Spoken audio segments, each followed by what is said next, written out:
So where is all the good stuff on bad guys? Where do they carry their good stuff? Waistline.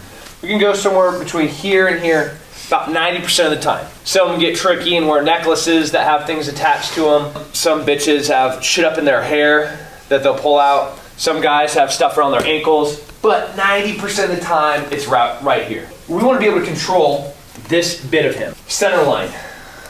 On the inside of his shoulders and the inside of his hips, being able to control what he does with his body and how he's able to move his body. He and I are equal in controlling the center line. He has an underhook here, and I have an underhook right here. I want to have 2 underhooks. Right now, I can control him getting to his waist. I can get to what's there, and he can't get to what I have. This is good, because I always have guns and knives too. So, this really basic, what we're going to do to warm up is just pummel. We're going to start here like this. This hand. Oh, he was already, did you see his hand twitch? he can't even consciously not do it. Because even we go to hug, like, yo, what's up, dude? Oh, just bug coming in here. That's just what happens. That's how it should be. It's hard for me to give a hug like this to somebody with an underhook. That is almost a painful thing for me to do, is to give this underhook up, even like one of my best friends. So this is what it looks like. We have underhook, overhook. Now look, my arm's not over his shoulder like this. I mean, that's what y'all can do, but that's not what we do when we're fighting. We're gonna keep our elbows down. This hand's gonna swim inside. As he swims his hand inside of my bicep, I'm gonna move my feet like that. Okay? Your foot that's in the front is usually the same side that you have your underhook. Our head kind of switches too, so I take my hairline and I point it towards his head. Well, I lost my underhook on this side, so I'm going to swim this hand in here again and try to get that in there. Ah, man. Swim his hand in. Let's swim that hand in. This is it. We are just pummeling and teaching our body that I want to control center line, and I want to get my hands on the inside of his shoulders. So grab a partner. You're going to work with everyone in this room. Girls, you need to get used to working with guys, other girls, taller, stronger, little or bigger.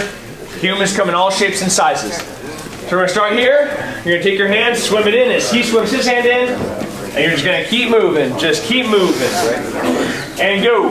You're going to also keep your elbow down. Unhook. Oh, I don't roll anymore. Yeah, great. Well, no, you have 2 underhooks. So swim this arm in. Right here. There we go. Well, now I have 2 underhooks. Yeah, there, you're So underhook, me underhook. There we go. Now switch. You're down here. Yeah, swim that in there. Swim that in there. Oh, now you have But 2 now underhooks. I've got 2 underhooks. There we go. Now swim to the other side. There you go. No. Swim to the other side. Right? All right, so you guys are standing like Feel bright? Not moving. like this.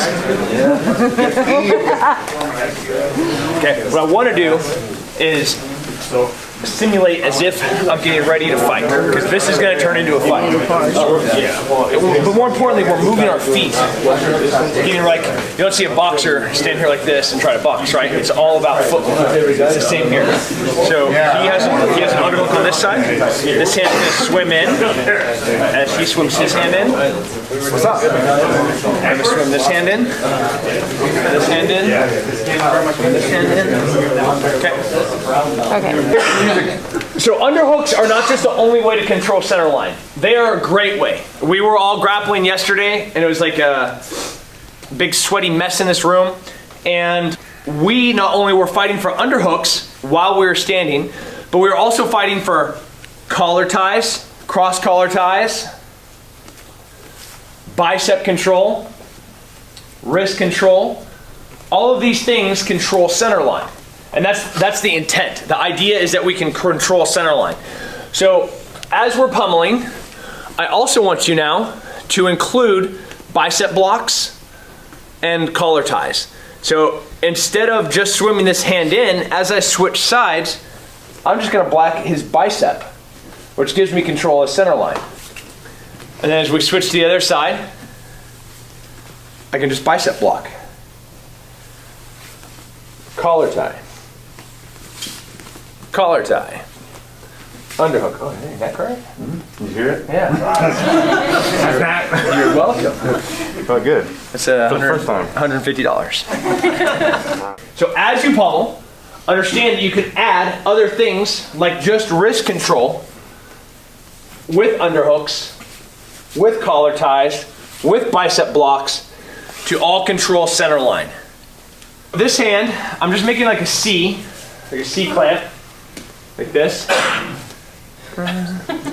And it's going right below his bicep, above his elbow, into that small, so this spot right here, like that, you want to wedge your hand, that C-clamp, into that bicep.